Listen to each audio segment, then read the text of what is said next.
विधानसभा चुनाव से पहले सभी सियासी दल जनता को लुभाने के लिए तमाम कोशिशों में लगे हुए हैं। जनता के बीच जा रहे हैं। सत्ताधारी दल नई योजनाओं का ऐलान कर रहे हैं तो विपक्षी दल अपने वादे पेश कर रहे हैं। हाल ही में महाराष्ट्र की शिंदे सरकार ने योजना का ऐलान किया, जिसको लेकर सुप्रीम कोर्ट ने शिंदे सरकार को फटकार लगाई है। तो क्या है पूरा मामला, देखिए इस रिपोर्ट में। विधानसभा चुनाव से पहले महाराष्ट्र में सियासी सरगर्मी तेज हो गई है। सुप्रीम कोर्ट ने महाराष्ट्र के शिंदे सरकार को फटकार लगाई है।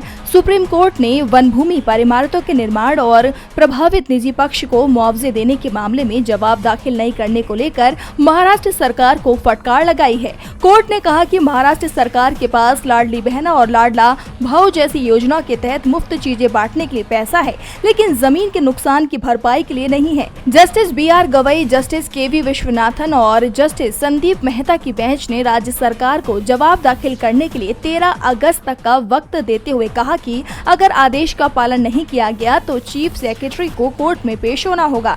दरअसल सुप्रीम कोर्ट महाराष्ट्र में वन भूमि पर इमारतों के निर्माण से जुड़े एक मामले की सुनवाई कर रहा था, जहां एक निजी पक्ष ने कोर्ट से उस जगह पर कब्जा पाने में सफलता प्राप्त कर ली है, जिस पर राज्य सरकार ने गैर कानूनी रूप से कब्जा किया था। सरकार ने दावा किया कि बताई गई भूमि पर आयुध अनुसंधान विकास प्रतिष्ठान संस्थान यानी ARDEI का कब्जा था, जो केंद्र के रक्षा विभाग की एक इकाई थी। सरकार ने कहा कि बाद में ARDEI के कब्जे वाली जमीन के बदले निजी पक्ष को दूसरी जमीन अलॉट कर दी गई। हालांकि बाद में पता चला कि निजी पक्ष को दी गई अलॉटेड जमीन को वन भूमि के रूप में अधिसूचित किया गया था।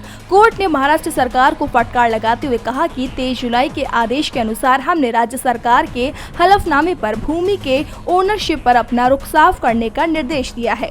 जस्टिस गवई ने कहा कि इस कोर्ट को हल्के में मत लीजिए।